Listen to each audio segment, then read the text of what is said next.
তো আমরা এক জায়গায় যাচ্ছিলাম, যেতে যেতে গাড়িটা ঘুরিয়ে নিলাম এই লোকটা দেখে পানিতে কিভাবে বসে আছে। দেখো কি অবস্থা, এই বর্ষার সময় শরীর খারাপ করবে না? একেতেই সবার শরীর খারাপ, আমাদেরও শরীর খারাপ। লোকটা কিভাবে বসে আছে দেখো।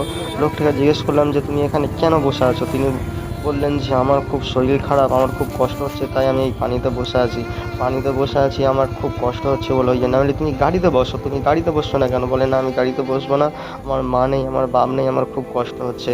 দাদা তোমার কাছে কিছু টাকা পয়সা থাকলে তুমি টাকা পয়সা দাও না গো, আমার খুব কষ্ট হচ্ছে গো দাদা। এরকম দেখি না বলছি কিছু খাবো, খাওয়ার জন্য কিছু টাকা পয়সা দাও।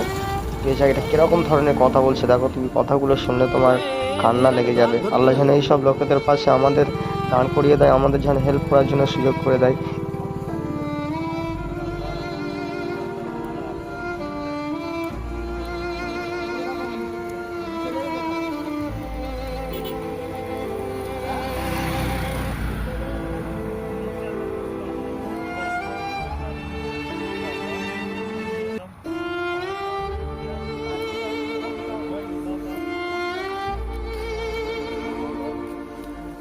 আমাদের কেউ অনেক সাথী ভেবেছিল যে ও মদ খেয়ে আছে, কিন্তু না, মদ খেয়েছিল না।